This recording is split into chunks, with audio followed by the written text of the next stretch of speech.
Ora, muito boa tarde a todos. Sejam muito bem-vindos a esta sessão de lançamento do livro The Career Case Roadmap. Muito obrigada pela vossa presença. Não sei se me estão a ouvir, gostava só de confirmar. Sim. Muito bem. Então, sejam muito bem-vindos a esta sessão. Nós estamos até, inclusivamente, a repensar o formato de lançamento de livros e neste formato de webinar, porque temos um conjunto muito grande de inscritos para este evento, o que nos traz muita satisfação. Segundo a indicação que nos deu agora o Luís Peixoto, já estamos no pódio em termos de número de inscritos para eventos desta natureza.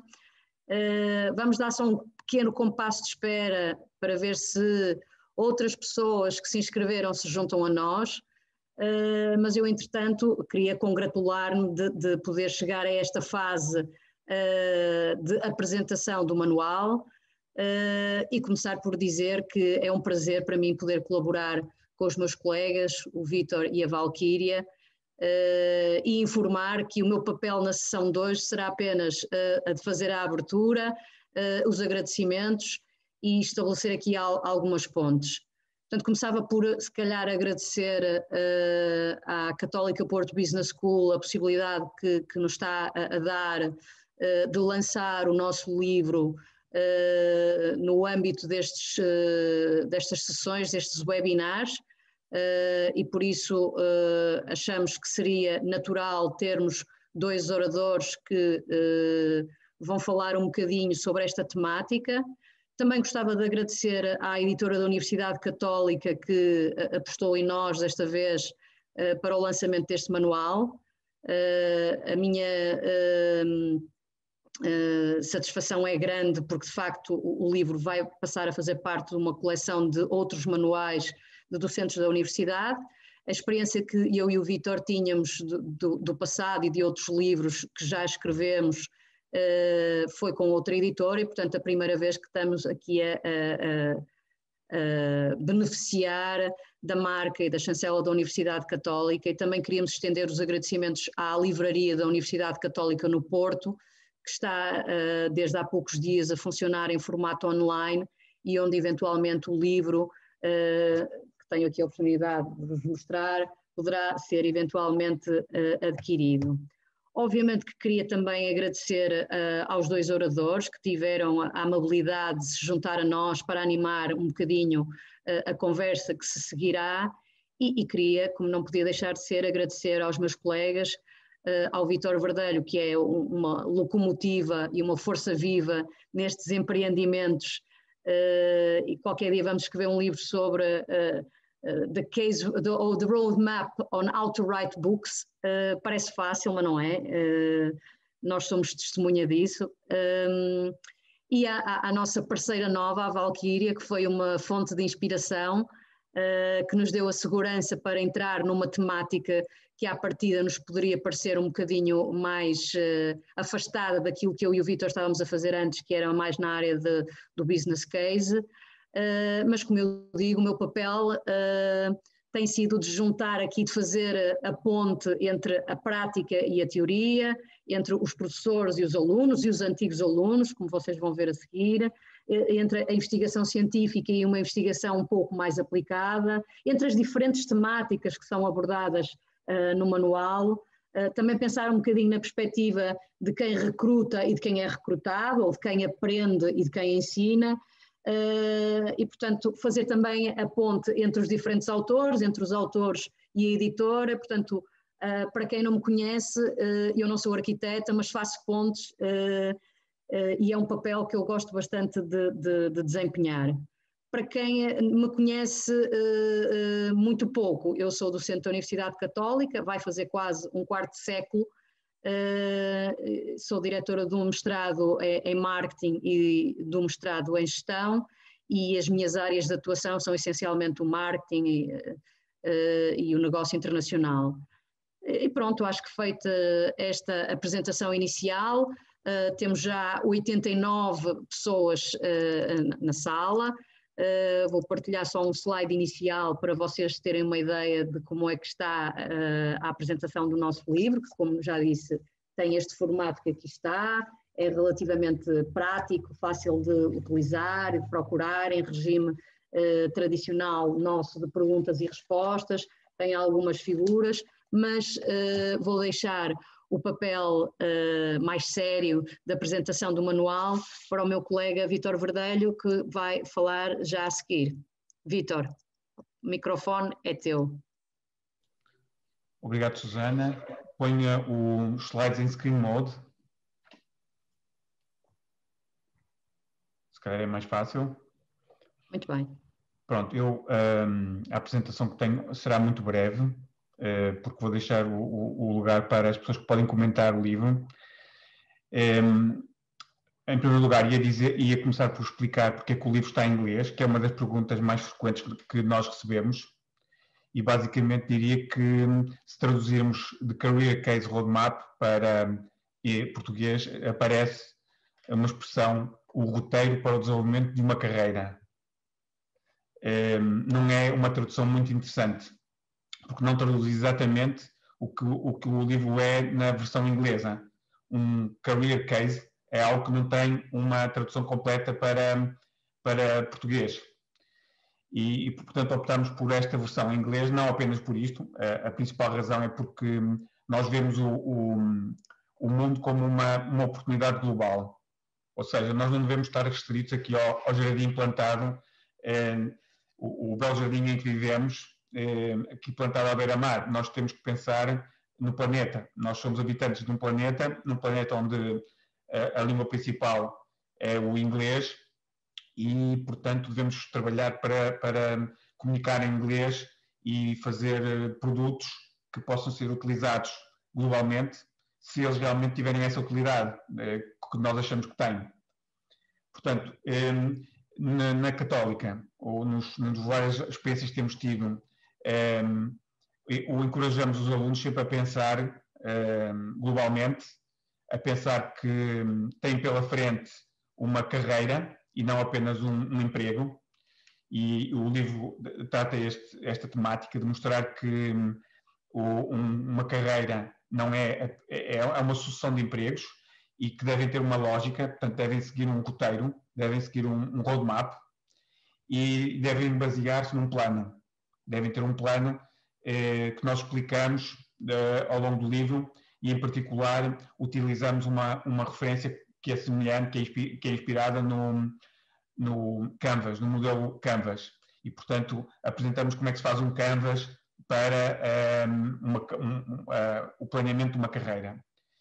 Portanto, a experiência internacional como uma oportunidade e não como uma fatalidade. Nós vemos que devemos estar a pensar sempre numa lógica global, internacional, e que não devemos constranger-nos apenas à realidade próxima que temos, porque as oportunidades existem globalmente, e é através do benchmarking, da descoberta do que é que se faz pelo mundo fora, que podemos descobrir muitas oportunidades interessantes. Isto é particularmente relevante porque implica também, em paralelo, que exista uma preparação. E nós, no livro, temos um boneco muito interessante que mostra que a definição de sorte existe quando a preparação encontra a oportunidade. Ou seja, a sorte é um fenómeno que resulta da confluência destas duas coisas e que estão explicadas no livro. As ideias-chave que este livro transmite passam por explicar que o desenvolvimento de carreira não tem como objetivo apenas a empregabilidade, mas assim uma sucessão de empregabilidades.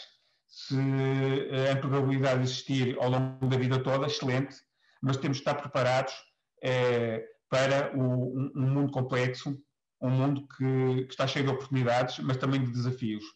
E nesse sentido, no livro nós promovemos a ideia de que essa preparação implica um autoconhecimento, através de, por exemplo, duas ferramentas que nós apresentamos uma delas o Ikigai e outra o Enneagram, que eu não vou agora explicar, fica aqui o desafio de irem ver ao livro o que é que isto é exatamente, e que implicam também, obviamente, a capacidade de comunicação, ou seja, se não formos capazes de comunicar, ficamos presos a uma única situação. Se quisermos ter uma lógica de carreira, de roadmap, será sempre necessário comunicar e perceber que temos pela frente um desafio que é o de aprender ao longo de toda a vida. Temos que estar constantemente a aprender. E aprender passou a ser um paradigma. Não podemos ficar estáticos, temos que evoluir constantemente, adaptar-nos constantemente às novas realidades, às novas situações, porque a vida é um conjunto de desafios. E essa preparação ao longo de toda a vida implica também estarmos preparados para ser avaliados, para ter alguém que faz juízos sobre tudo o que nós fazemos. E isto é essencial para a lógica do desenvolvimento de carreira. Terminaria dizendo que referimos no livro, que inclusive é na capa, que o livro é Covid Compliant. O que é que isto quer dizer? Isto quer dizer que nós dedicamos um anexo específico a este tema, porque durante a escrita do livro fomos confrontados com a pergunta: ok, temos um Career Case Roadmap, um roteiro para o desenvolvimento de carreira, e será que esta nova realidade da pandemia vai afetar tudo aquilo que nós escrevemos? E estudámos o assunto e concluímos que esta nova realidade afeta, obviamente, tudo o que nós escrevemos e tudo que pode ser feito e dito sobre carreira, mas o que realmente acontece é que a pandemia veio a ampliar, funciona como uma lente que amplia tudo o que já estava a acontecer.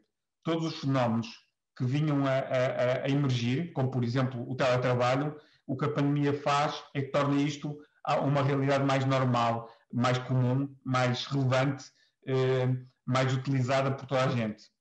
Portanto, nesse anexo nós explicamos quais são as diferentes áreas em que a lógica Covid vem ampliar o que já estava a acontecer. E pronto, e terminaria os meus 5 minutos e passaria a palavra à minha colega Valquíria. Valquíria. Obrigada, Vítor. Muito boa tarde a todos. Já está, o novo slide. Muito bem. Antes de introduzir os nossos convidados, gostaria também de referir que embarcar nesta aventura com a Susana e com o Vítor foi realmente um gosto enorme. Ambos já têm uma vasta experiência na produção de artigos, de livros com enorme qualidade e são profissionais que têm como referência, por isso não foi nada difícil para mim aceitar o desafio de fazer parte deste projeto, sobretudo quando me apresentaram o tema. Portanto, queria deixar-lhes aqui também este agradecimento por me terem desafiado. Foi muito enriquecedor a partilha de ideias, o processo de construção, e é um orgulho enorme agora ver o resultado final. Bom, hoje temos então connosco 2 convidados que tiveram, como já aqui foi dito, a amabilidade de aceitar o nosso convite para ler o livro e vir hoje aqui comentá-lo neste webinar. Consideramos que realmente seria bastante enriquecedor ter uma visão externa e estamos muito expectantes para ouvir os comentários que nos trazem quer dizer, em relação ao livro, naturalmente, e também conhecer a perspectiva que têm sobre este tema da gestão de carreira. Temos então connosco hoje a Filipa Pires, que é Manager na Pessoas e Sistemas e, portanto, trabalha na área de consultoria e gestão integrada de recursos humanos. A Pessoas e Sistemas tem estado muito próxima da Católica Porto Business School, não só porque é a empresa que fornece os centros de avaliação de competências aos nossos estudantes do segundo ciclo, como também tem sido parceira em disciplinas de projeto, uma participação muito ativa nas várias iniciativas desenvolvidas pelo Career and Development Office, e por tudo isto e por voltar a marcar aqui presença hoje, gostaria de dirigir um especial agradecimento à Filipa. Depois temos o Luís Diniz, que é Partner Manager na Google, O Luís trabalha na área de Business Development, apoiando a transformação digital neste momento de empresas de grande consumo. Liga-se a nós hoje de Madrid e, como nosso antigo aluno, devo dizer que é um grande embaixador da nossa escola. O Luís, eu diria que é perito em encurtar distâncias e faz-se sempre presente nas várias iniciativas que desenvolvemos, mesmo quando faz anos, como é o caso de hoje. Por isso, Luís, parabéns mais uma vez e muito obrigada por estar aqui connosco no dia do seu aniversário. Passo então a palavra. Passo então a palavra à Filipa.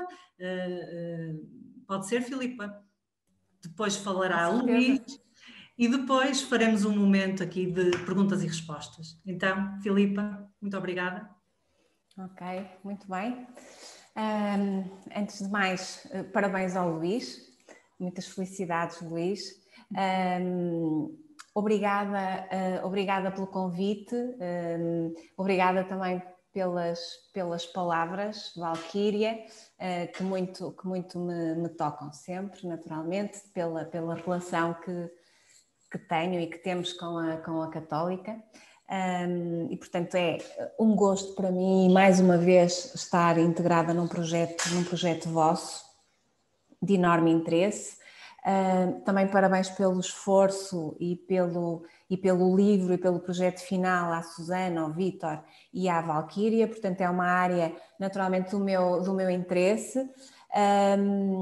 E devo-vos dizer que li o livro com muito gosto, muita calma e muitos gatafunhos, ou seja, tenho o livro cheio de post-its, cheio de esquemas, de cores, portanto, o que significa, e isto também é aqui um feedback que eu dou à plateia, o que significa que é um livro muito factual, portanto, muito fácil de ler, muito fácil de organizar, em que implementa um processo muito claro e, portanto, e acima de tudo, permite-nos refletir e também trazer boas práticas quer para o nosso desenvolvimento pessoal, naturalmente, quer para a nossa capacidade de desenvolver os outros, não é? enquanto gestores e enquanto team leaders. Portanto, eu creio que o livro poderá ter estas duas vertentes, porque nos dá aqui reflexões muito importantes daquilo que são as variáveis que fazem parte de um processo de... eu se calhar não lhe chamaria gestão de carreira, mas desenvolvimento pessoal, não é? Que é isso que é no fundo essa a mensagem que compromete o vosso processo. Bom, farei um comentário global ao livro e depois incidirei aqui num outro tópico que de facto se calhar para o qual também tenho mais sensibilidade e que me fez algum sentido. Portanto, como o Vítor também já disse, a carreira não é naturalmente a procura de um emprego, é muito mais do que isso, portanto é um claro processo de desenvolvimento pessoal e sabemos que um processo de desenvolvimento pessoal é longo, pode implicar um sucesso pessoal ou individual, mas também pode não implicar. Ok? Implica sempre um desenvolvimento pessoal, seja ele mais previsível ou menos previsível.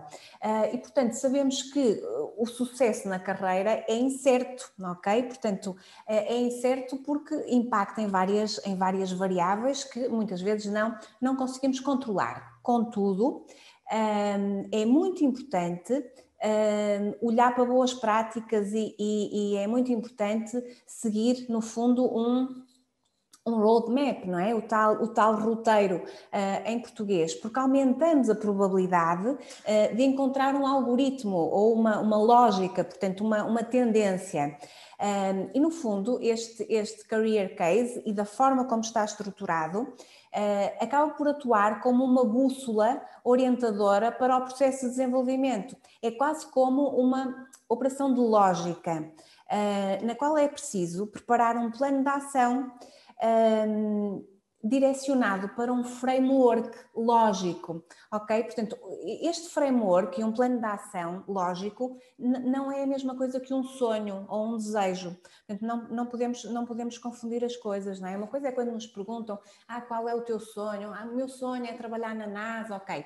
Mas para chegar lá, qual é o plano de ação que temos que fazer, não é? Quais são as competências que temos que ter? O que é que temos que ter em conta? Portanto, temos que pensar então no tal plano de ação, que é diferente do que o desejo, não é? E o sonho. E portanto o livro também dá-nos aqui uma visão muito interessante e que por vezes não temos em conta da diferença entre aquilo que é a expectativa ou um plano de carreira para uma organização e para um indivíduo.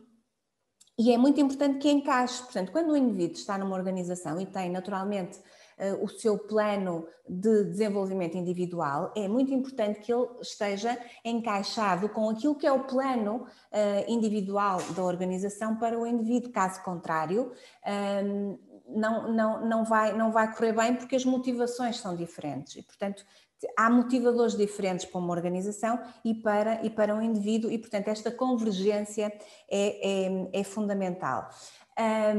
Importante ressalvar aqui também a importância do tema atualmente. Eu digo atualmente porque talvez as novas gerações nos vieram despertar ainda mais para a importância desta gestão da carreira, do talento, do desenvolvimento pessoal, porque são talvez mais centradas no potencial, se calhar são mais centradas na procura do desenvolvimento pessoal. E reparem, o desenvolvimento pessoal não é mais do que a procura do bem-estar, a procura de pontos que me permitem, de certa forma, um grau de satisfação maior. Ok? E as novas gerações acabam por não se satisfazer tanto com o imediato. Portanto, dou-vos um exemplo, com o aumento salarial. Portanto, não é tanto isso que procuram. É mais esta busca pelo potencial, pelo aproveitamento do seu potencial, pelo seu reconhecimento. As organizações também têm que estar preparadas para isso e, naturalmente, o indivíduo também, não é? Para preparar todo este plano de ação. E, portanto, a primeira coisa a ter em conta quando se planeia uma carreira é, acima de tudo, a motivação. É fazer o nosso self-assessment. Portanto, isso é fundamental porque temos que perceber, acima de tudo, quem somos, porque senão não vamos saber para onde é que vamos, não é? Nem o que queremos. O perceber as nossas motivações, o que é que nos move, de facto implica um grande comprometimento e pode ser um período indeterminado e pode ser um período impaciente e um período longo, mas é claramente o primeiro passo, é perceber quais são os nossos motivadores e que permitem, portanto, se nós encontrarmos os nossos motivadores, ficaremos mais próximos daquilo que é a procura do nosso sucesso individual, no fundo. Mas cada pessoa tem o seu career case. Portanto, nós podemos inspirar-nos em boas práticas, mas não podemos copiar as práticas dos outros. Porquê? Porque a motivação é diferente de pessoa para pessoa. Portanto, o meu plano de desenvolvimento individual é diferente do de outra pessoa, porque o meu conceito de bem-estar, no limite de felicidade, de satisfação, é diferente. Portanto, tem que ser um processo individual, ainda que inspirado por outros e apoiado por um processo de mentoring, por um coach. Portanto, é fundamental haver este feedback constante, esta análise de cada step do nosso plano. É fundamental ter este suporte à nossa volta. E, portanto, o livro recai muito na importância de desenhar um plano, definir objetivos, definir timings dos acontecimentos, qual é o momento certo para eu conhecer aquelas pessoas, para eu fazer aquele networking, para eu investir naquela área de formação, para eu fazer uma mobilidade internacional, enfim, definir de facto um timeline, monitorizar os steps, portanto, fazer um processo de avaliação. Temos que estar muito disponíveis para o feedback, para o processo de avaliação e, acima de tudo, mapear as nossas forças. Falar-vos aqui em 3 drivers super importantes, fundamentais, que é a atitude, o conhecimento e as skills, ou seja, Quais são os nossos conhecimentos, ou seja, o que é que nós dominamos, o que é que nos diferencia, as nossas skills e depois a nossa atitude, porque no fundo a atitude é que faz mover o conhecimento e as skills e é daqui que saem as habilidades. Ou seja, no fundo nós temos aqui, se quiserem, temos um workflow onde temos a atitude, o conhecimento e as skills, e no meio nós temos as habilidades, portanto, que a habilidade não é mais do que a nossa ação, portanto, é a tradução de tudo isto em comportamento, em ação, em fazer, ok? Portanto, mas estes 3 drivers são fundamentais para desenvolver um career case, não é? Para levar aquilo que nos motiva para a frente.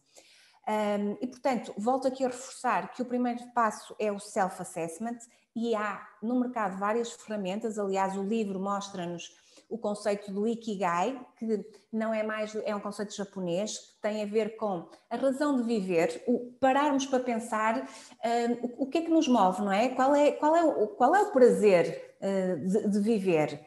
E tentarmos alimentar, portanto, o Ikigai organiza-se por 4 vetores e, portanto, perceber quais são as nossas paixões, a nossa vocação, a nossa missão aqui, não é?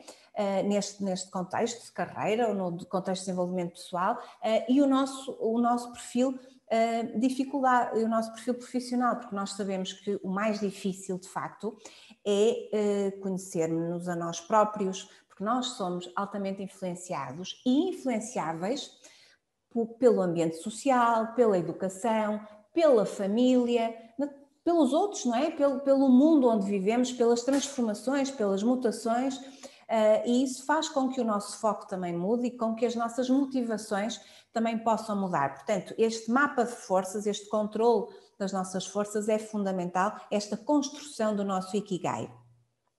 Fazer um enneagrama, portanto, conhecer o nosso eu, perceber a nossa personalidade, que é fundamental e sabemos que é isso que nos distingue de indivíduo para indivíduo. Como é que eu, ou seja, como é que eu ajo numa determinada situação, como é que eu não ajo, como é que eu me predisponho a fazer isto ou a fazer aquilo, ou seja, qual é o nosso perfil, qual é, de facto, quais são os meus principais traços. Okay? É fundamental nós começarmos por aí.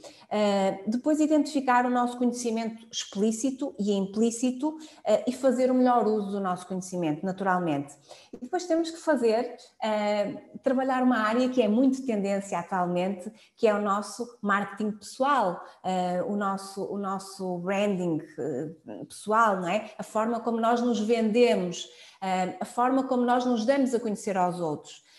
E, portanto, nós hoje em dia sabemos que estamos expostos em todo o lado, nas redes sociais, enfim, em vários sítios, portanto, já fugiu do nosso controle. É muito importante nós prepararmos esse marketing pessoal. Por exemplo, vamos a um evento, é importante percebermos qual é a nossa intenção, o que é que estamos lá a fazer, com quem vamos falar, porque é que vamos falar com aquela pessoa, como é que nos vamos dar a conhecer, o que é que eu vou dizer. Portanto, tudo não serve para todos, temos que ter um propósito na nossa comunicação que não interessa naturalmente a todos e temos que saber fazer esse filtro.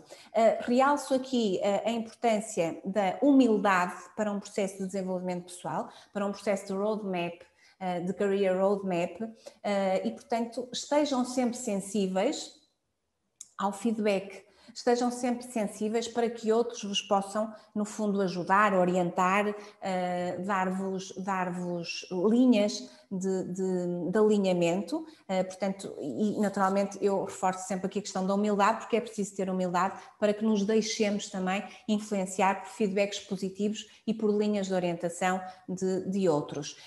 Estou quase a terminar, queria só chamar a atenção para outro aspecto muito relevante, que é a questão das competências críticas, porque a partir do momento em que eu me predisponho a entrar num processo de desenho da minha carreira, de desenvolvimento do meu plano de ação, do meu plano de desenvolvimento pessoal, eu tenho que ter em conta que há competências críticas que eu tenho que treinar no limite, que eu tenho que dominar, ok? Dominar, treinar, ou seja, elas têm que aparecer, que são as competências técnicas, portanto não há como, eu tenho que me diferenciar, eu tenho que ter áreas nas quais eu me diferencio, eu tenho um talento especial. A questão da comunicação, é fundamental comunicarmos bem, é fundamental passarmos bem a mensagem, porque em qualquer processo de carreira nós temos o networking, nós temos o personal marketing, portanto temos que nos vender, e a comunicação de facto é a melhor forma, a melhor arma. É preciso treinar esta competência que é absolutamente crucial, quer neste processo, quer na vida das organizações, quer na nossa vida pessoal, absolutamente fundamental. Aqui o critical thinking, o pensamento crítico, ok? Sabemos que o mundo está cada vez mais complexo.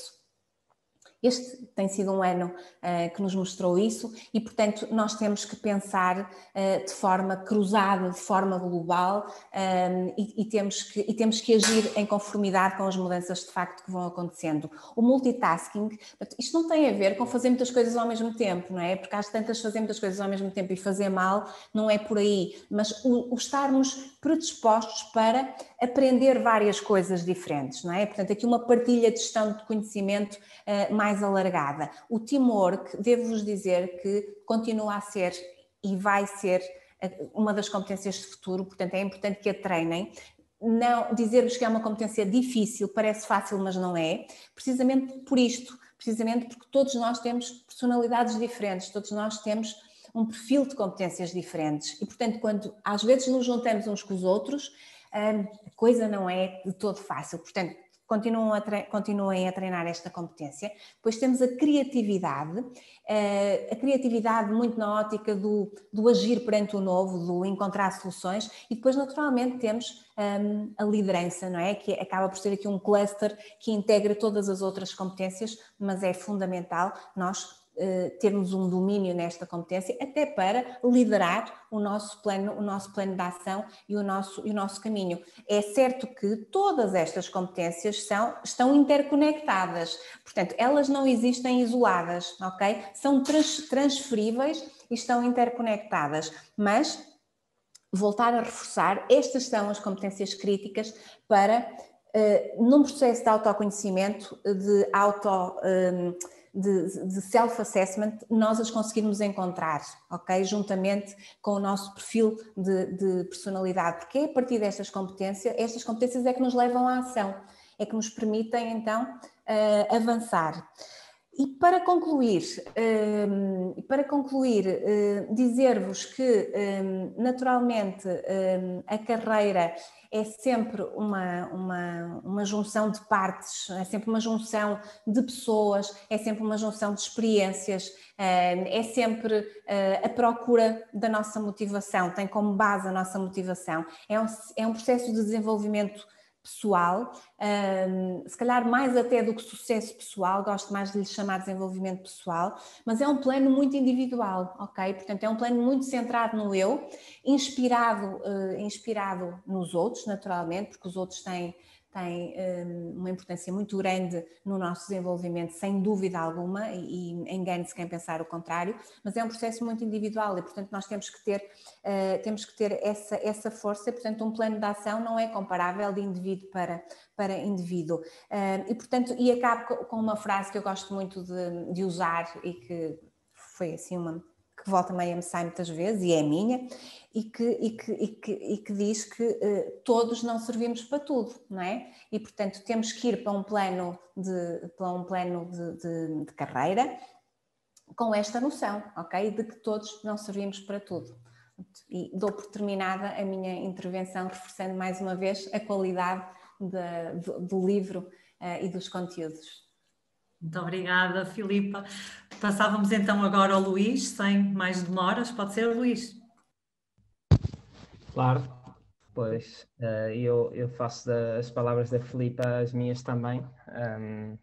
Muito obrigado pelo convite, é um prazer estar aqui convosco hoje.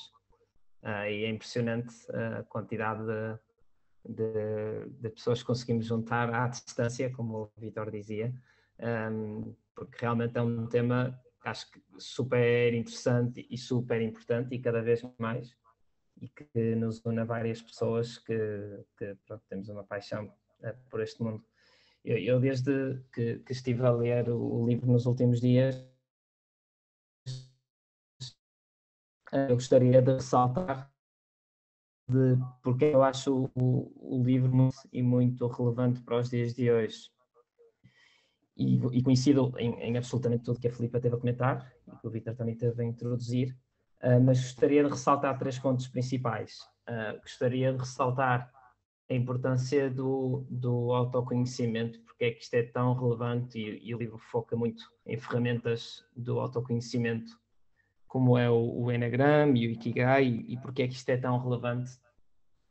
Acho que penso imenso nisto e tenho um plano de desenvolvimento pessoal que vou atualizando sempre com várias pessoas e trabalho com várias pessoas sobre ele, porque na minha perspectiva alinha-se perfeitamente com a real, com o meu estar profissional, familiar, de saúde,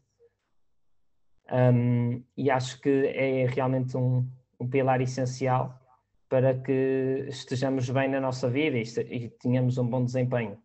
Não há a menor dúvida. E sem as ferramentas adequadas, ter estas autodiscussões, estas autorreflexões é mais complicado. Então, isto é um ponto que eu acho super importante. E na minha empresa, estou há alguns anos já, é algo que é cada vez mais incentivado, a que tenhamos essa autorreflexão a cada 6 meses. A cada 6 meses, e acho que é um ponto relevante, sendo uma empresa americana, a Google, todos temos que fazer uma autorreflexão, falar de coisas que fazemos bem e falar de coisas que não fazemos bem, e isto tem visibilidade com toda a equipa e com o senior leadership e com todo o comitê que depois faz sessões de avaliação e sessões de avaliação de desempenho e que decidem promoções e que decidem subidas salariais e tudo isso. E aí temos de falar sempre de 2 ou 3 coisas boas e 2 ou 3 coisas más. E isso obriga-nos a cada 6 meses a fazer essa autorreflexão, que eu acho que é super importante. Isto leva-me ao meu segundo ponto, que é outra componente que eu achei muito relevante, que é o planeamento, e que a Filipa também mencionou.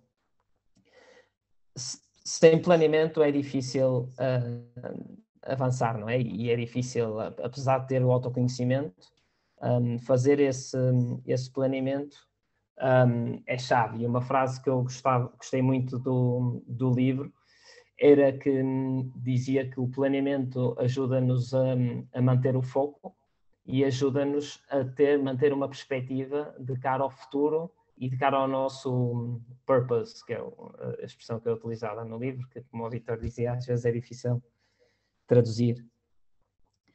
Eu acho que isto é absolutamente chave. É absolutamente chave para estar alinhado com o nosso autoconhecimento e com o que, graças a este autoconhecimento, queremos fazer no futuro.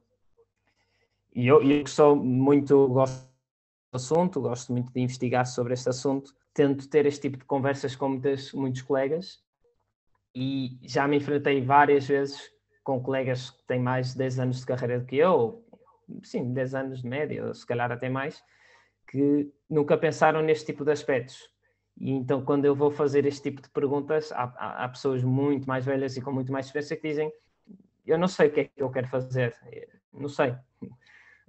Eu vim até aqui porque sim, que foi uma progressão de passo. Eu comecei como na parte de baixo da pirâmide e fui crescendo para o nível seguinte e mais um escalão e mais um escalão. Mas agora não sei, eu sempre fiz isto a minha vida toda e nunca pensei demasiado. E por isso é que eu acho que isto é muito, muito importante, termos esta autorreflexão e usar a autorreflexão para planear esse futuro. Porque se não planeamos, vamos seguir o que é normal na nossa pirâmide e no nosso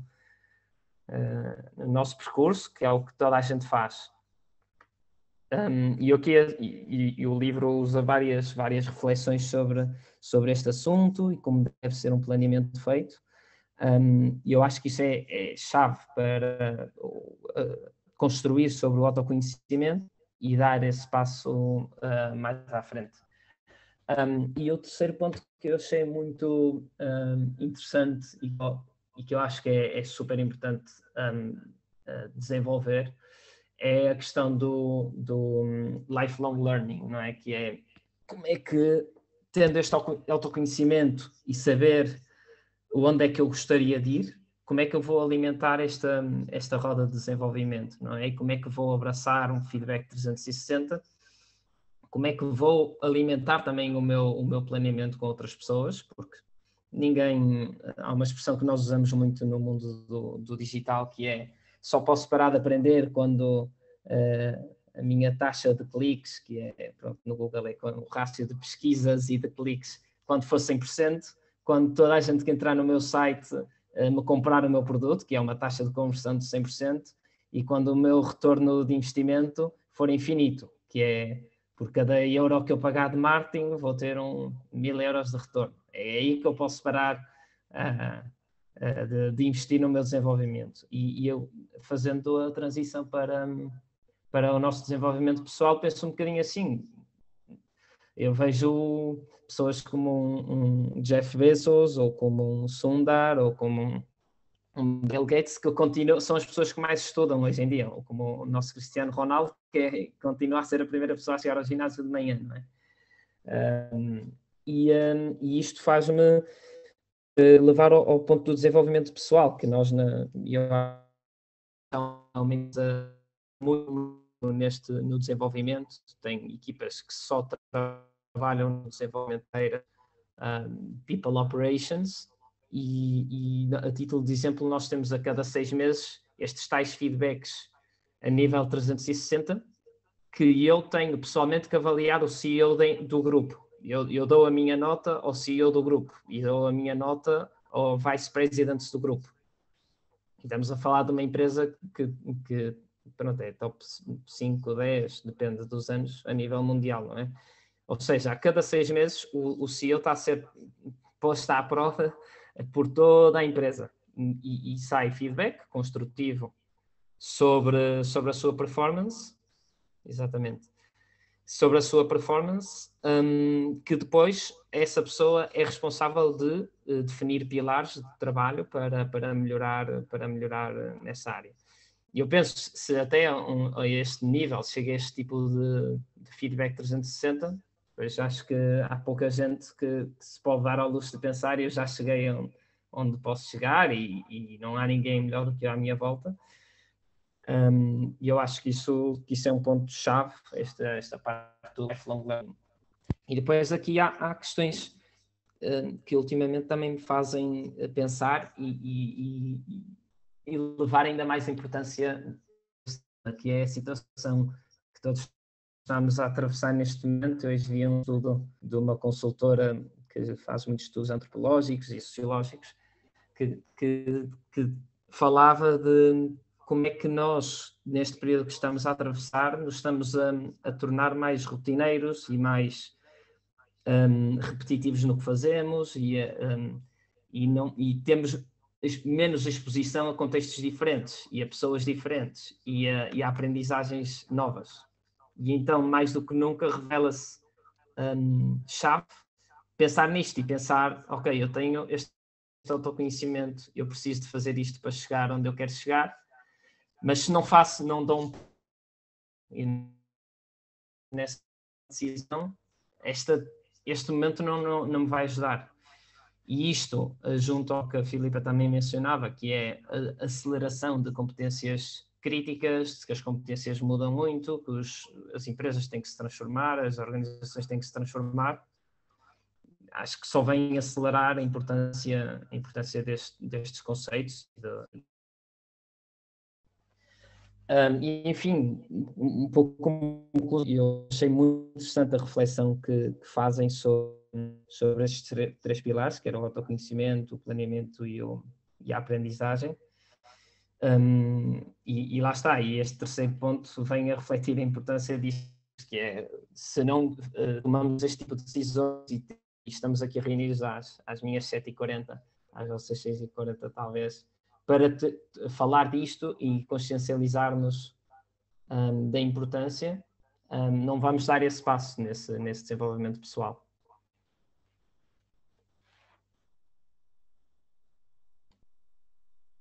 Muito bem, Luís, muito obrigada. Obrigada a ambos. Enfim, peço desculpa. Estão-me a ouvir? Sim? Tive aqui uma... Assim. Uma falha. Bem, muito obrigada a ambos, foi extremamente interessante ouvir os vossos comentários sobre o livro, tocaram aqui em pontos comuns e refletiram sobre a importância realmente do autoconhecimento, da aprendizagem, de ter um plano. A Filipa também refere que o plano não é igual para todos e é um facto, e mais do que sucesso é desenvolvimento de pessoal, não é? Portanto, sublinhando aqui a importância das competências. Muito obrigada pelos vossos contributos. Gostaria de vos colocar uma questão.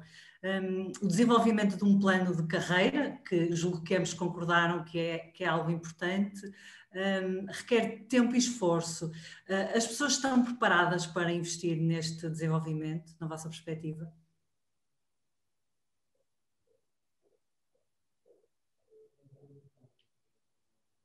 Filipa, Luís? A Filipa está sem microfone. Ok. Pensei que não era para nós, certo? Pois, essa é uma boa questão, não é? Porque isto é um processo de alguma impaciência e, portanto, é um processo de longa duração. É um processo que implica alguma calma, alguma preparação e portanto, nem sempre as pessoas estão disponíveis para o processo, não é? Portanto, querem uma resolução de imediato e, portanto, nós aqui na consultoria muitas vezes deparamos-nos com essas situações em que por um lado temos, e nós aqui temos duas situações diferentes em termos de gestão de carreira, estou a dizer no conteúdo do livro e na realidade, que é o primeiro contacto com o mercado de trabalho, não é? E sabemos que a primeira experiência é absolutamente fundamental enquanto elemento motivador para aquilo que pode ser um processo de desenvolvimento pessoal. Portanto, a primeira experiência marca-nos imenso pelas pessoas que nos ensinam, pelos desafios que nos dão e, portanto, há aqui um modelo de carreira diferente, que é de alguém que está a integrar o mercado de trabalho e depois temos aquelas pessoas que já têm o processo de carreira em curso, não é? E que às tantas estão há 20 anos na mesma organização, vão para o mercado por motivos vários e sentem-se completamente perdidas e, portanto, aquilo que querem é uma solução a curto prazo, já, ontem. E, portanto, o parar para pensar, o perceber qual é a sua fase, qual é o seu momento, mas afinal eu conheço-me bem, não é? Portanto, temos situações que alguém foi engenheiro a vida toda, engenheiro mecânico, não é? Arde, e depois às tantas faz um MBA e depois quer fazer uma reconversão completa, não é? Mas é preciso ter calma, não é? É preciso que o mercado consiga perceber esses sinais, esses skills, é um processo demorado, sim, esta é a minha perspectiva, é preciso ter calma e nem sempre há esta preparação. Portanto, este tipo de discussões nesta área são fundamentais até para alertar que as coisas não acontecem da noite para o dia, porque isto, acima de tudo, implica um desenvolvimento pessoal, ok? Uma mudança pessoal. Sim, sem dúvida. E não há uma verdade universal sobre planos de carreira, é um facto, não é? Por mais que seja estabelecido um plano, há desvios, o mesmo tem que ser ajustado ao ambiente, às necessidades do mercado. Certo, o que é ontem pode não ser hoje, sim. Temos que estar disponíveis a isso. E lá está, e voltamos também ao que o Luís disse, ao que eu disse, ao que vocês disseram, a questão do autoconhecimento. Ou seja, qual é a minha preparação para situações de adaptação novas, para mudanças, não é? E vocês colocam aqui a questão da criatividade, muito associado a este processo de adaptação a soluções novas. Independentemente de ser um processo difícil, é sempre útil ter um plano, não é? Portanto, identificar objetivos, metas, objetivos tangíveis, não é? Ajustá-lo sempre que necessário, porque dificilmente um plano seguirá o curso estabelecido sem nenhuma alteração. Mas é preciso persistir, é preciso ter motivação, é preciso compromisso. Luís, não sei se quer acrescentar alguma coisa em relação a esse ponto. Eu acho que existe interesse, mas existe desconhecimento sobre a área. Não sei se me estão a ouvir. Sim, Agora... Sim. Bem.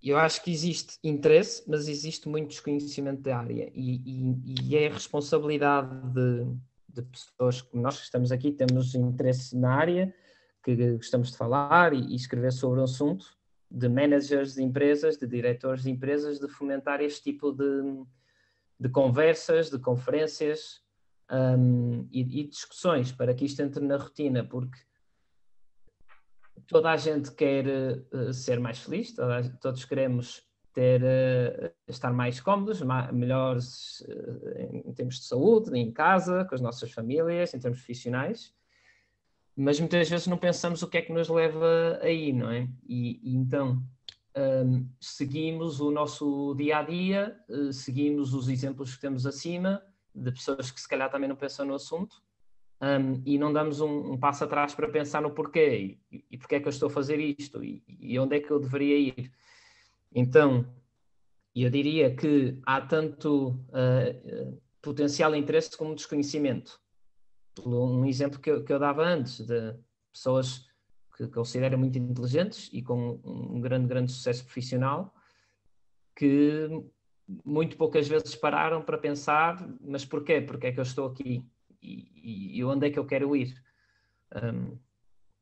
Então, eu acho que sem dúvida que sim, mas acho que há um grande caminho a percorrer na área, há um potencial gigante nesse seguimento, porque, pronto, por questões históricas, por questões sociais, mas é parte deste grupo que estamos aqui, pessoas como nós, de alimentar esse desenvolvimento. Sim, sem dúvida. E o Luís sublinhou na sua intervenção a importância do feedback, não é? Portanto, a importância da reflexão, da autoavaliação, self-awareness. A Filipa também mencionou essa questão e nós sublinhamos no livro, naturalmente. Eu também sou especialmente apologista de que a reflexão ou até a interpretação do resultado de testes possa ser acompanhada por defeito de formação, diria que por um psicólogo, mas um técnico especializado, um coach, um mentor, é importantíssimo, porque independentemente disso, o fundamental é mesmo fazer essa reflexão sobre mim, sobre os meus interesses, os meus valores, as minhas competências. É fundamental para conseguir perspectivar o futuro profissional e os investimentos que preciso de fazer para lá chegar. É o estabelecer o tal plano, não é? E é um processo exigente. E nesse processo, conhecer a perspectiva dos outros sobre mim também é algo muito importante.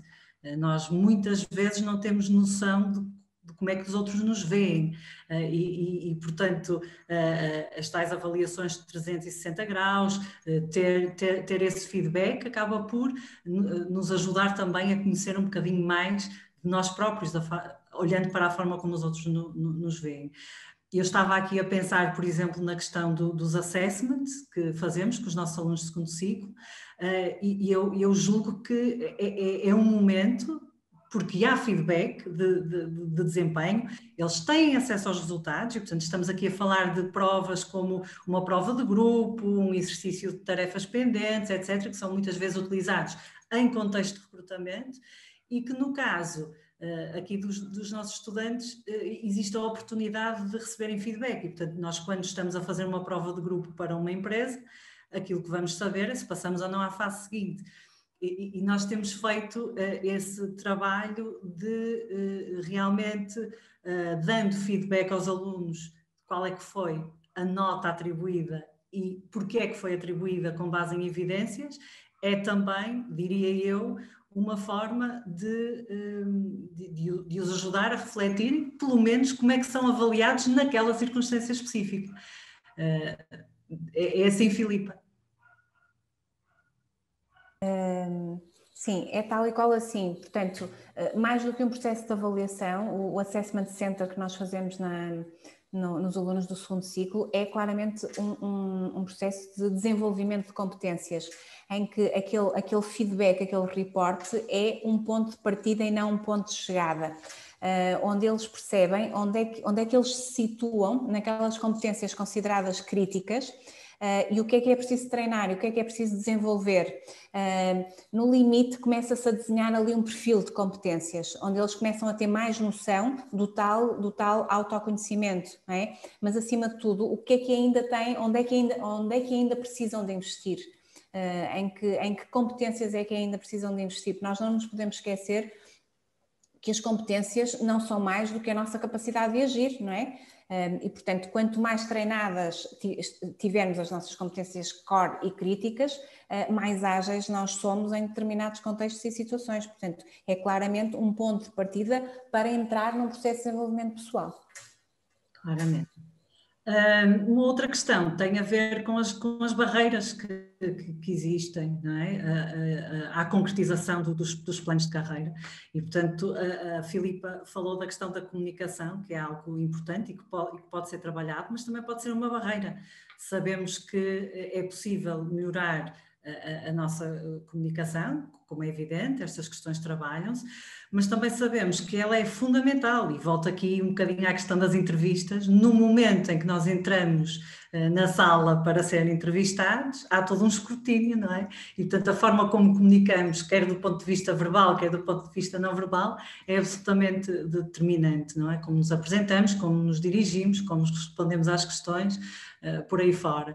E, portanto, diria que a comunicação pode ser uma barreira, mas há naturalmente outras. É preciso muita vontade, muito investimento, parar para refletir e percebermos que a aprendizagem é ao longo da vida e a avaliação é algo muito importante e que nos ajuda em termos de autoconhecimento.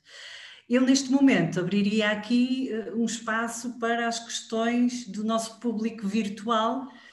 Se quiserem colocar-nos a nós, aos oradores, alguma questão, podem fazê-lo agora, através do chat. Não pode ser de outra forma.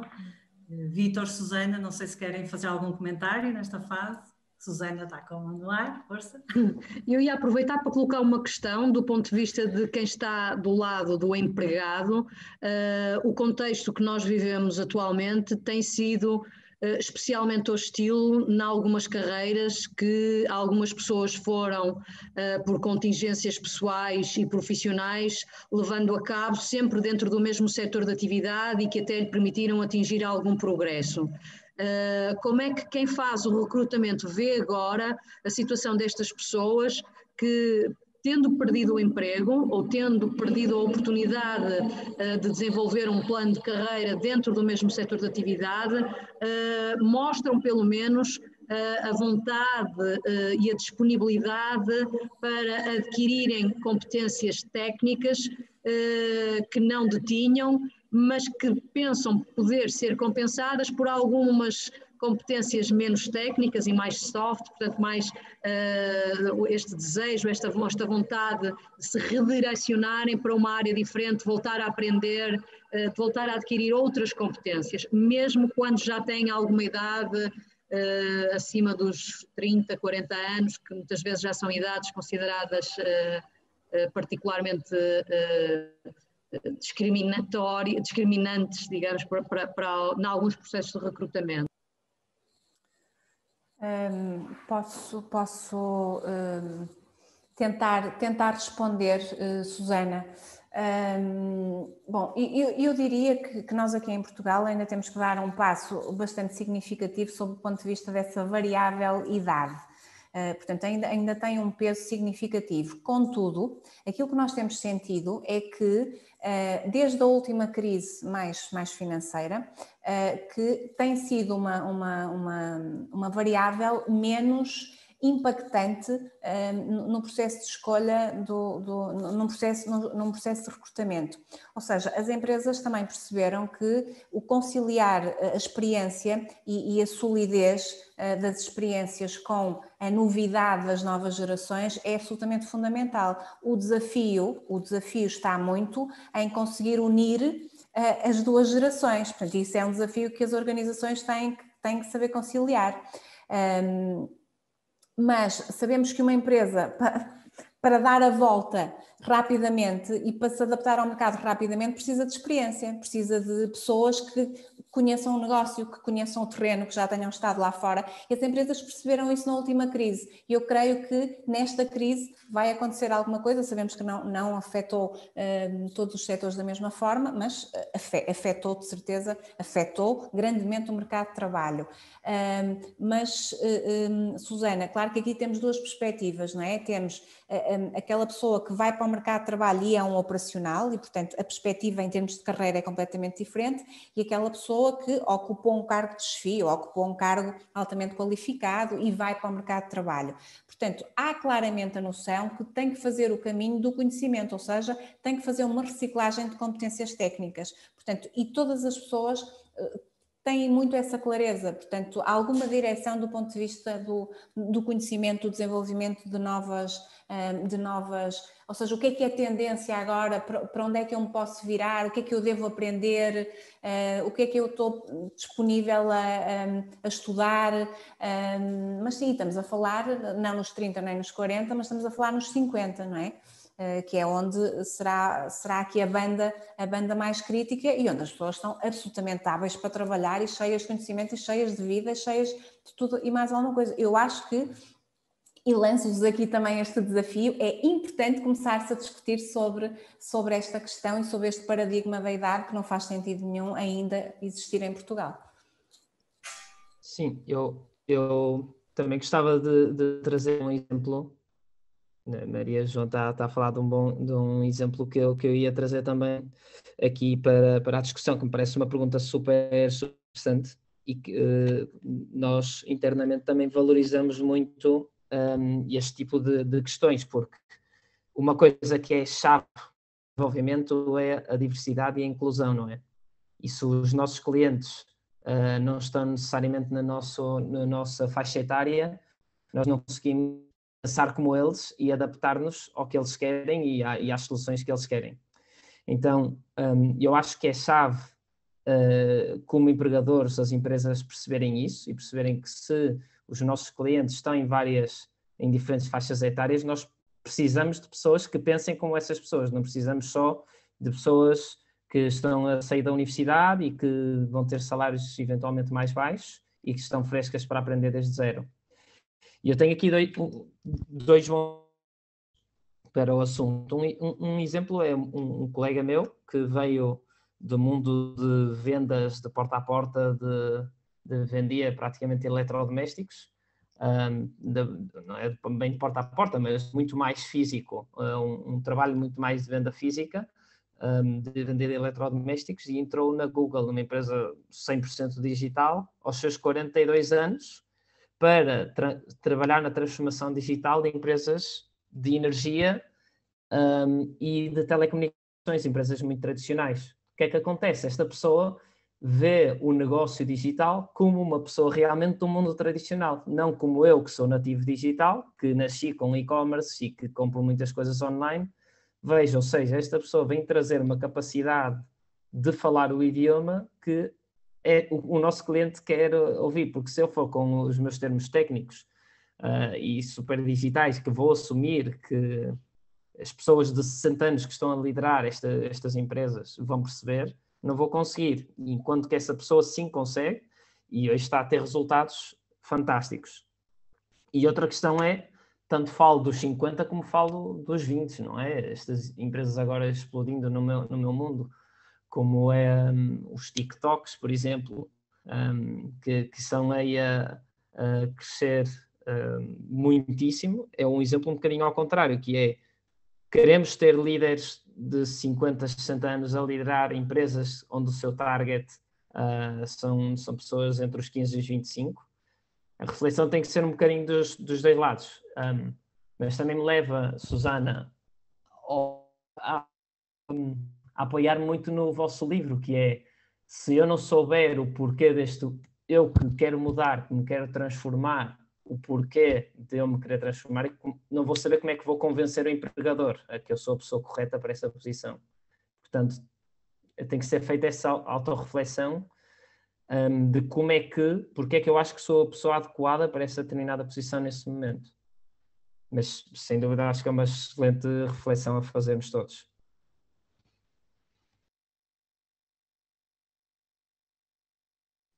Muito bem, sem dúvida.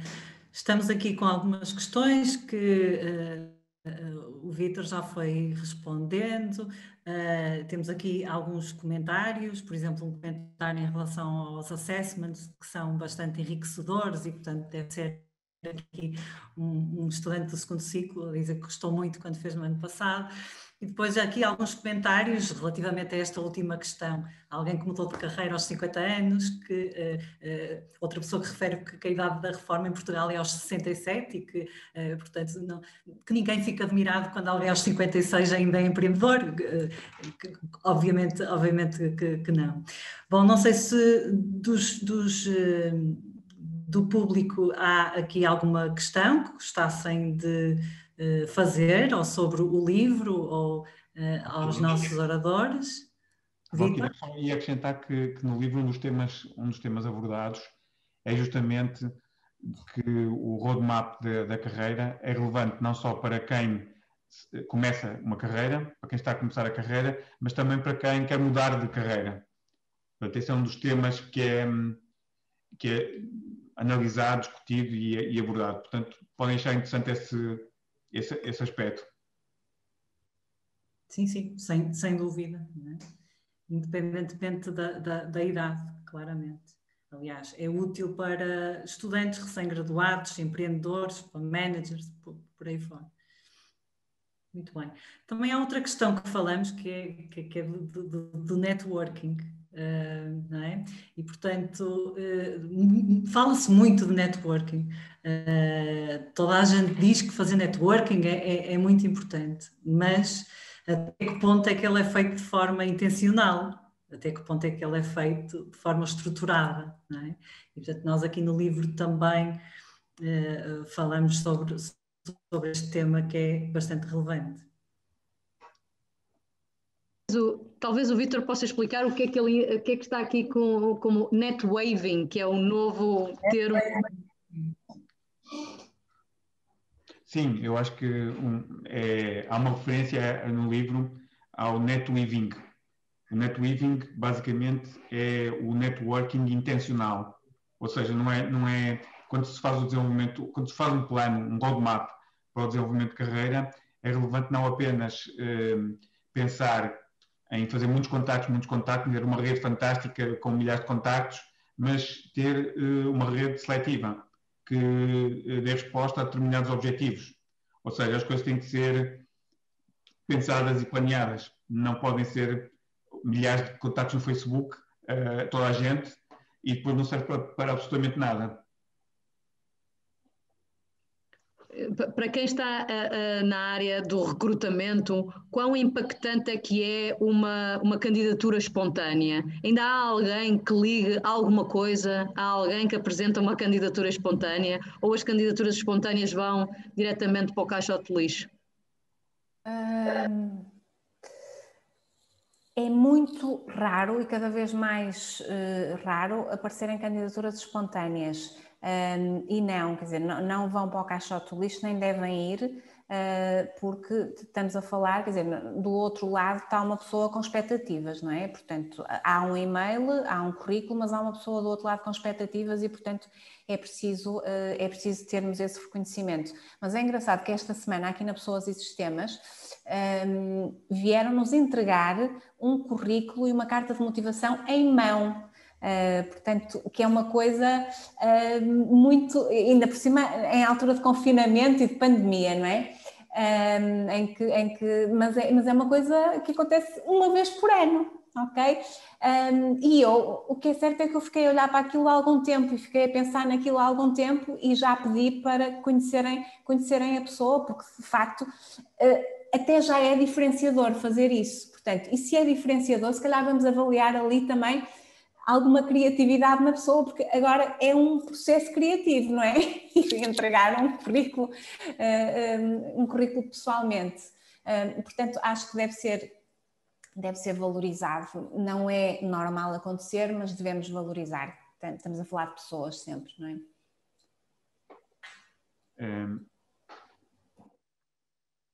Valquíria, aqui uma pergunta interessante nas questões, que se calhar a pessoa ideal para responder seria a Filipa. e tem a ver como é que nos processos de recrutamento se lida com os fracassos que as pessoas tiveram ao longo do seu percurso. Portanto, no seu roadmap, no seu percurso, as pessoas tiveram fracassos, como é que num processo de recrutamento se encaram esses fracassos? É assim, num processo de recrutamento não se encaram fracassos, não é? Num processo de recrutamento encara-se potencial e analisa-se potencial. Portanto, nós enquanto consultores e enquanto agentes também do desenvolvimento pessoal, e é o que eu digo muitas vezes à minha equipa, temos que ter esse papel, ou seja, temos que olhar para alguém que está à nossa frente e tentar desbravar o mais possível os pontos favoráveis e, portanto, o seu potencial e nunca os elementos negativos. E mesmo quando há uma partilha muito focada em trajetos menos positivos, o nosso papel é orientar, não é, a comunicação para um lado mais construtivo, mas é sempre olhar para o potencial e nunca olhar para o fracasso. Se estamos num processo de recrutamento, interessa-nos é perceber quais são as competências positivas, não é? E o que é que eu vou tirar daquela pessoa. Quer dizer, fracassos todos temos, não é? E, portanto, a vida é mesmo assim, e os fracassos hão de se tornar competências importantes se forem bem desenvolvidas e bem refletidas. Portanto, é esta a minha perspectiva. E por outro lado, Filipa, quando um candidato chega a uma entrevista e já tenha também tido a oportunidade de refletir sobre o que quer, aqui falando em perfis até mais júniores, não é? E que saiba o que quer, para onde quer ir, onde quer estar daqui por 10 anos, isso é valorizado? Eu tenho muita dificuldade em, primeiro, colocar esse tipo de questões, portanto, nunca coloco. Portanto, as minhas entrevistas são sempre muito soltas, em que eu faço muito poucas questões, portanto, eu deixo-os ir, não é? E vou fazendo aqui alguns pontos de orientação, mas é muito um storytelling, contar a história. Portanto, essas perguntas, o que é que espera fazer daqui a 5 anos ou daqui a 10, isso não me faz absolutamente sentido nenhum, porque apesar de nós precisarmos de um plano e de precisarmos de uma linha de orientação, a linha de orientação pode ser mutável, não é? Portanto, eu tenho a minha motivação, mas eu não sei onde quero estar daqui a 10 anos. Portanto, apesar de eu ter uma linha de motivação, apesar de eu ter uma vontade, não é? E, portanto, é preciso aprender a lidar também com a frustração. E aprender a lidar com os desvios do plano, não é? E do caminho. Nós temos que ter um plano, mas na nossa cabeça ele tem que ser flexível. Ok? Portanto, ele tem que ser organizado, estruturado, tem que seguir a nossa motivação, porque é isso que nos leva mais longe, mas ele tem que ser naturalmente flexível e adaptado aos circuitos e às variáveis que vamos tendo pela frente. Ajustado, não é? Há aqui uma questão relativamente aos testes psicotécnicos, se são indicadores de diferenciação ou não. É para mim a pergunta, Alto. Eu tenho uma opinião muito particular em relação aos testes psicotécnicos. Reparem, nós nunca podemos usar esse instrumento de forma isolada. Esse instrumento, eu não posso selecionar nem eliminar ninguém a partir de um teste psicotécnico. Reparem, o teste psicotécnico implica um bom momento da pessoa naquele dia, implica uma boa predisposição para fazer o teste psicotécnico. E pode não acontecer. Portanto, aquilo que mais me interessa, mais do que um teste psicotécnico, é perceber o lado B da pessoa, é perceber o perfil de competências, é perceber como é que a pessoa reage na situação A, na situação B, como é que resolve um problema. E os testes psicotécnicos podem ser um bom auxílio para algumas funções, por exemplo, onde a aptidão numérica mais diagramática é fundamental, não é? Mas sempre um plus. Portanto, nunca um elemento eliminatório, porque não é por aí que alguém vai ser melhor ou pior dentro de uma organização. Portanto, é a minha opinião muito honesta. Se calhar chamava o Luís também para esta questão. Fazem testes psicotécnicos na Google? Tem tido essa experiência? E Luísa, outra questão era se as cartas de recomendação ainda são verdadeiramente importantes ou não. As cartas de recomendação ou de apresentação? Não sei se li bem. A pergunta era recomendação. Recomendação. Então eu posso responder às duas na minha reflexão pessoal. Eu concordo com o que a Filipa diz. O que acontece por vezes em várias empresas é que empresas procuram filtros, não é? Para aplicar aos milhares de candidaturas que recebem. Então acabam por ser filtros fáceis que muitas vezes são aplicados, tal como é o nome da Católica, como é o nome da Nova, como é o nome de um banco de investimento, não é? Acabam por ser filtros que idealmente não é o ideal, não é? Porque, objetivamente falando, não temos 100% de garantias que uma pessoa que venha da Nova é melhor do que uma pessoa da Lusíada, não é? Não temos 100% de garantias. Temos uma alta probabilidade que isso aconteça, mas não existe. E eu acho que acontece com os testes psicotécnicos. Nós na Google deixamos de utilizar perguntas do estilo quantas entrou num avião num 747 ou quantas bolas de ténis se vendem em Portugal por ano. Deixamos de fazer esse tipo de perguntas exatamente pelo que a Filipa dizia, porque muitas vezes não era o raciocínio que se procurava. Mas a verdade é que isto leva-nos também a outra discussão, que é quem é que é o entrevistador, não é? Quem é a pessoa que está a fazer essa questão, porque uma grande maioria das vezes os entrevistadores têm pessoas parecidas com eles mesmos, e isso acaba por enviesar o que, por vezes, a pessoa que lidera este tal processo quer para a empresa, não é? Se põe um analista a fazer uma entrevista, o analista vai fazer este tipo de perguntas porque é algo que para ele associa à inteligência, associa a bom desempenho. Isso por um lado. Eu penso que continuam a ser relevantes como filtros, mas cada vez mais eu acho que se tenta fugir do assunto. Eu tenho uma outra questão que se calhar é geral. Os jovens licenciados e os jovens mestres da Universidade Católica, que são aqueles que eu conheço melhor, passaram, como todos os alunos de uma forma geral, o último ano numa situação muito complicada que, no meu entender, limitou bastante a forma como nós, enquanto docentes, estávamos preparados para lhes transmitir um conjunto de competências que não eram apenas, como a Valquíria sabe melhor do que ninguém, competências técnicas, mas também outro tipo de competências. O facto de eles terem passado a trabalhar muito menos em grupo, de terem muito menos oportunidades de vivências interpessoais, de convívio com outros colegas com quem se encontrariam ocasionalmente, etc., vai, no meu entender, retirar-lhes, de certa forma até amputar-lhes um conjunto de competências que vai fazer com que cheguem ao mercado de trabalho em condições diferentes daquelas a que poderiam chegar se estas circunstâncias não tivessem ocorrido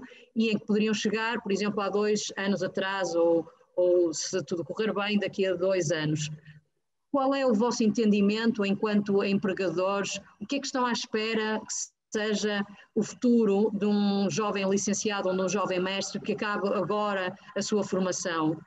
Estão à espera que esteja mais deprimido, mais ambicioso, menos motivado? O que é que esperam encontrar?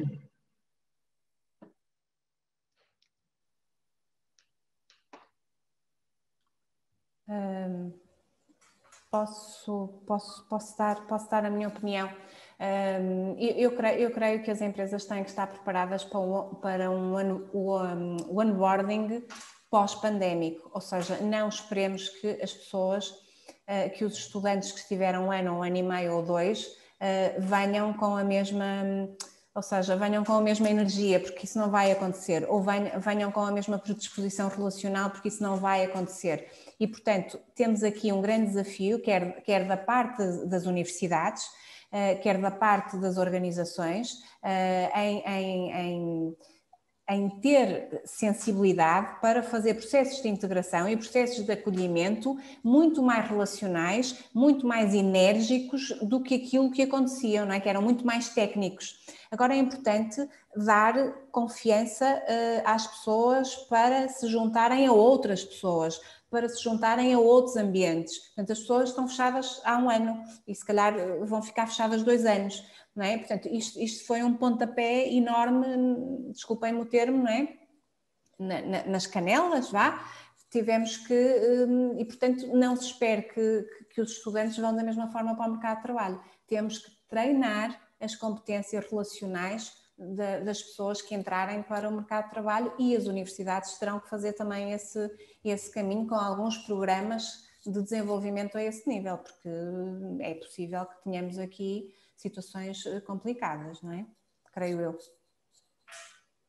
Sem dúvida, aliás, sabemos que a saúde mental dos portugueses é algo preocupante, dos estudantes universitários também, dos estudantes de outros níveis de ensino, da população em geral, não é? Não é um tema muito fácil. É verdade que a pandemia também trouxe aqui algumas janelas de oportunidade para desenvolver outras competências, não é? Competências digitais. Sim, mas não ao nível do desenvolvimento pessoal, nem ao nível da confiança e da segurança. Claro que sim, sem dúvida. Tem um impacto enorme. Sem querer cortar a palavra ao Luís, que sei que quer dizer qualquer coisa, mas uma licenciatura agora são 3 anos, o mestrado é 1 ano e meio, nós quase não temos a oportunidade por mais que nos esforcemos, replicar esses ambientes em que essas relações face a face se estimulavam. Agora estamos também a aprender a dar aulas num modelo em que nos permite estimular a interação, mas não deixa de ser uma interação um bocado paralela, digamos.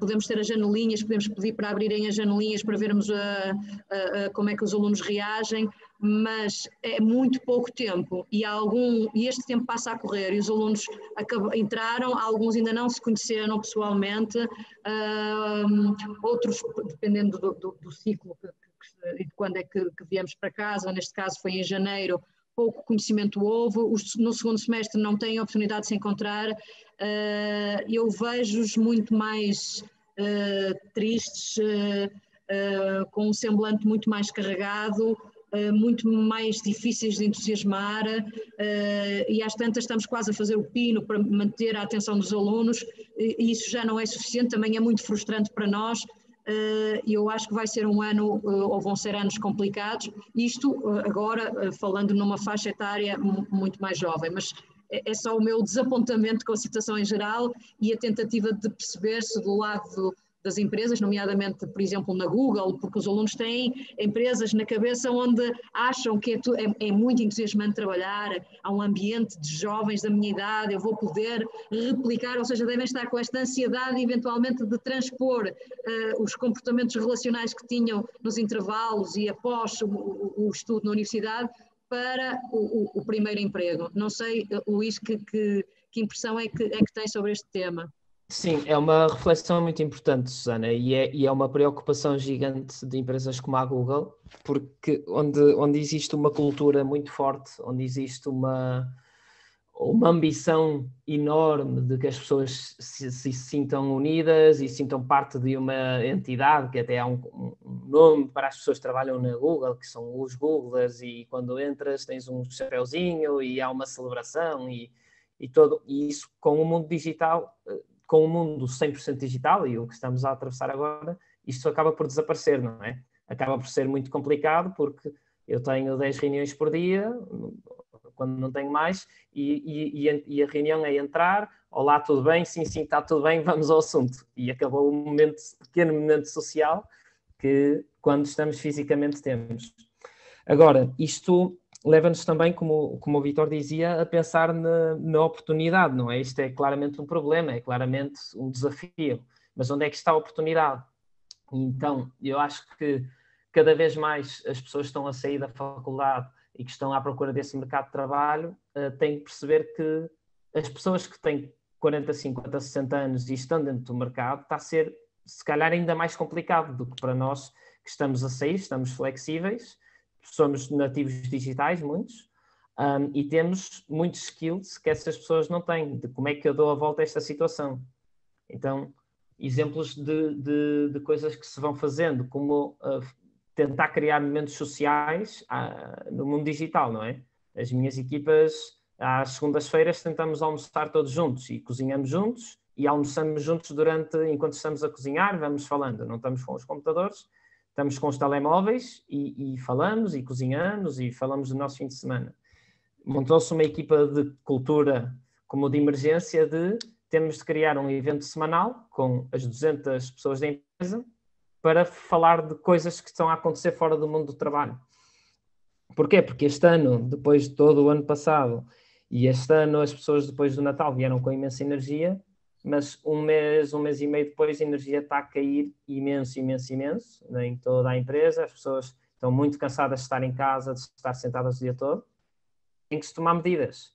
E as medidas podem vir de pessoas com novas ideias. Vêm com pessoas com ar fresco, que atravessaram na faculdade e tiveram que pensar como é que vou melhorar a forma de trabalhar em grupo na faculdade, como é que eu gero um super trabalho, uma grande apresentação com 5 pessoas que eu nem conheço de lado nenhum, não é? Que me puseram no trabalho de grupo. Como é que eu vou fazer isto?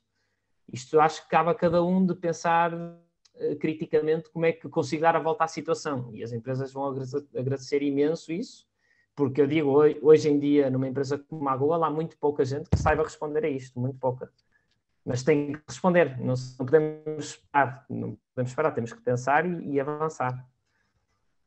Luís, ferramentas como o Enneagram, que é descrito no livro, podem ser particularmente interessantes, porque ajudam as pessoas a entenderem melhor qual é o tipo de atitude que têm que ter para lidar com outras pessoas e entender as outras pessoas e elas próprias. Exatamente, concordo. Nós em offsites de equipa, e eu organizei há pouco tempo, em novembro, usamos ferramentas como o Enneagram e usamos como o teste das cores, o teste psicológico das cores, para também nos conhecermos melhor à distância. Eu mudei de equipa à distância, tive que conhecer 30 pessoas à distância, e começamos a fazer os testes das cores. Então, é giro porque começa-se a perceber uma pessoa que é vermelha, não sei se aqui a audiência já fez o esforço, mas eu falar com um vermelho não devo falar com a mesma forma que falo com um amarelo, devo adaptar a minha linguagem à pessoa, porque sei que o vermelho vai ser muito mais direto, não vai querer falar da sua vida e não vai querer fazer piadas. Eu estou aqui para cumprir a minha agenda e vamos ao ponto. E todos somos diferentes e todos temos que embrace essas diferenças e conseguir adaptar-nos da melhor maneira. Mas, sem dúvida, a distância é um desafio ainda maior. Sem dúvida. Mas com todos estes desafios, com estes movimentos, ainda há pouco tempo a Spotify, por exemplo, anunciou um Work from Anywhere Forever, não é? Que algumas posições mais techies de empresas como a Spotify estão a montar este tipo de filosofia de vida. Podes trabalhar de onde quiseres, e não há problema, desde sempre e quando a responsabilidade de impostos, não é, seja assumida pessoalmente, que é sempre um tema mais delicado. Mas então, as pessoas que quiserem ter esse tipo de aventura, de ir viver para as Caraíbas um ano, e depois ir para a Ásia, e depois ir para Portugal, terão que pensar como é que vão conseguir fazer isso, não é? Sem conhecer ninguém. Muito bem, obrigada, Luís. Não sei se alguém quer fazer mais algum comentário, mas se calhar já estava na hora de encerrarmos. E encerrar a falar das Caraíbas é sempre um fecho muito colorido. O Luís tem de festejar o aniversário. Pois. De Espanha, ainda por cima, é 1 hora mais tarde, não é? Não estou enganada, pois não? Muito bem. Bom, ia só lembrar que se quiserem comprar o livro, ele está disponível